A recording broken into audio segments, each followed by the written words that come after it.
Hello, my name is Nathan Womack and this is TT and Talk to Nate. On this segment of Talk to Nate, we'll be talking about the various and the different generational gaps. And I know everybody got something to say about that because I know people always say, well, back in the day when we was doing this, we didn't never do that.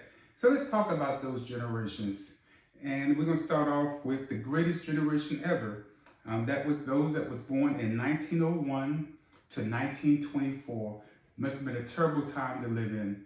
Back during slavery time, the times when you didn't have a whole lot of benefits, but we'll get into that once I finish telling you about the different generations. The silent generations, that means those that was born from 1925 to 1945. That is the silent generation. Then we go on to the baby boomers.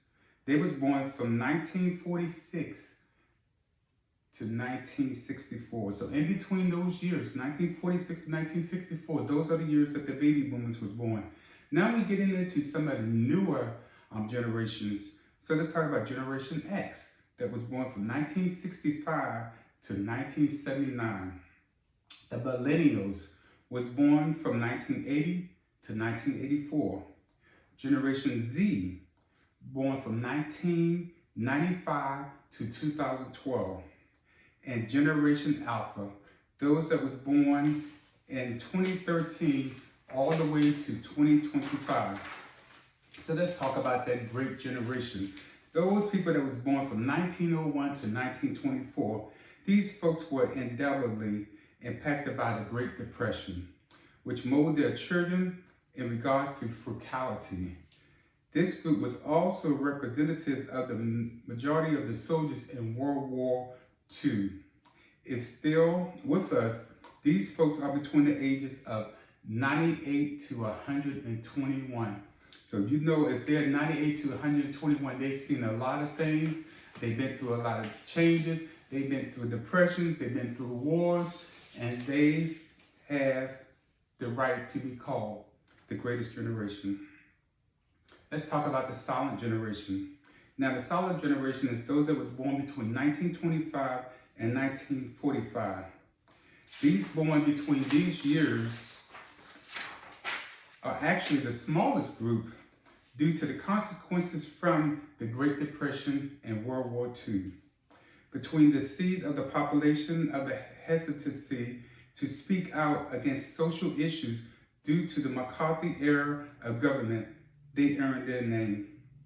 These people in this group are between the ages of 77 and 97, the silent generation, which means that they just sit back and whatever was said, they went with it. These people had went through the Great Depression. They've also lost family members in World War II, and they also had family members coming home for World War II. So this was still a depressed time for them, and they managed to continue to be a part of society, but they did not speak out about social issues. So they wasn't really keen on protesting, or they wasn't keen on speaking out about issues that impacted their life.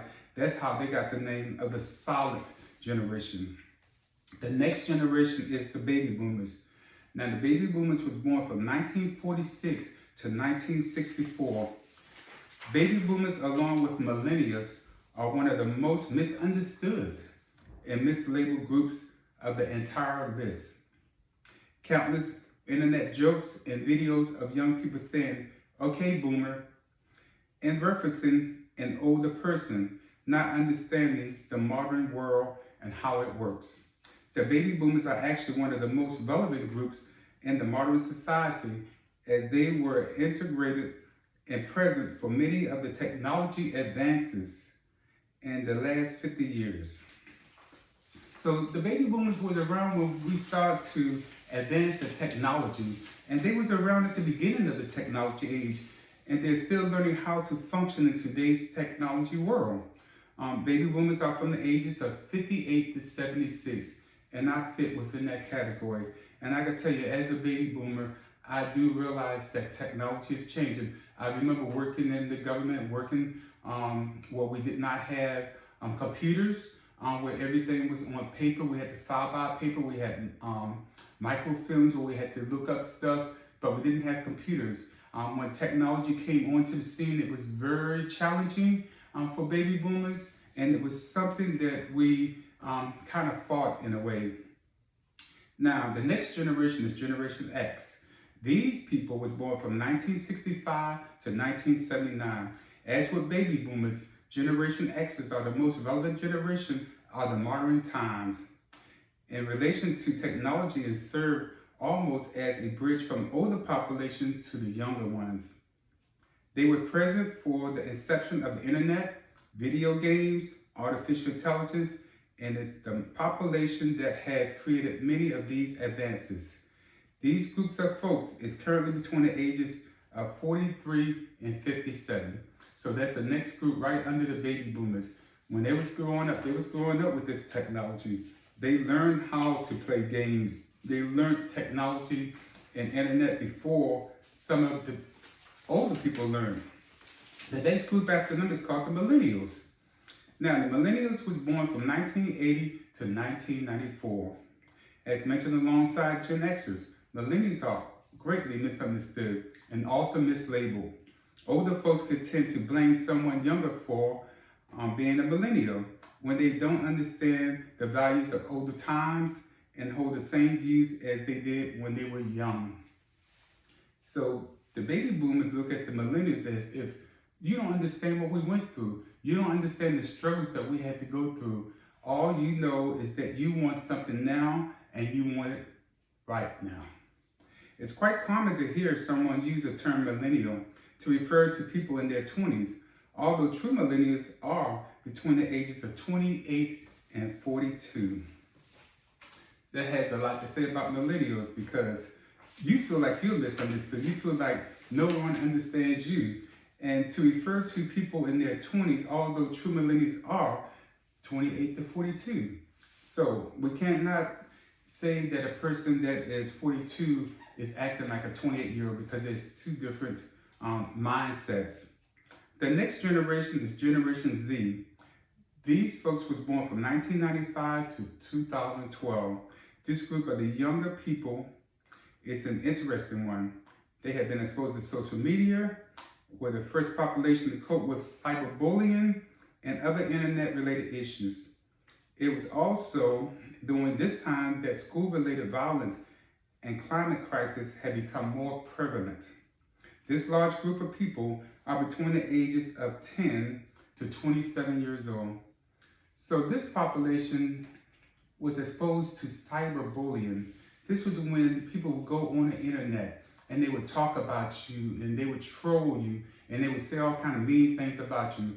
This generation was one of those generations that was faced with this brutality and this harshness and these rude comments made to them by their peers or somebody that did not like them. The next generation and the last generation is the Alpha generation. They was born from 2013 to 2025, which has not arrived yet. So the Alpha generations are still being born. These are the youngest people. These are the youngest people in the United States and are the first group to be born in the 21st century. They are the first generation to be born to parents who grew up with the internet, cell phones, tablets, social media. They are also inclined to be the most radical, diverse, and most technology adapt. The oldest people in this group will be 9 years old this year. So we're talking about the little babies that walk around with the tablets in their hand where they can barely talk, but yet they have a tablet. While you may not use the generational names in everyday conversation, it's helpful to know the difference between the generations. Now, the reason why I said is because when we look at different generation gaps today and look at different ages, we always want to compare. We want to say, well, you have more than what I have, but yet you're selfish, you're inconsiderate, you self-conceited, narcissistic, and that's what we say about some of the millennials and some of the X's, because we feel that they don't value the same things that we value. Should they value the same things that we value? Is it right for them to continue to want to receive but not give? Is it right for them to take away and then want you or expect you to be there for them in their time of need, but they don't be there for you. You know, so there's a whole lot going on with the different generational gaps. I want you to tell me how you feel. Tell me what you're going through as far as dealing with your children and your grandchildren and your great-grandchildren. Now that we're living longer, grandparents are younger these days, and yet we're living longer. And there's probably 5 generations that are living besides the solid generation. And yes, besides the solid generation, I would say that there's 5 generations living. And each one of these generations are expressing their stuff in the way that they know how to express their stuff. We can't fault kids that are intellectual, smart as far as technology, because some of them, that's all they know. Kids was given tablets and cell phones, and everywhere I go, I see somebody with a cell phone, somebody with a tablet. But does that affect our social skills? Are we not communicating anymore because we have so many electronic devices to keep us company? We have electronic devices to babysit the kids when we can't parent? Talk to Nate. Tell me what you think. This has been Talk to Nate, and we're talking about the generations. So if you have a comment, please place your please place your comment in the chat on Facebook. And then we will go over your comments and we will talk about what you have to say. This is Talk to Nate on the generational gaps. Goodbye.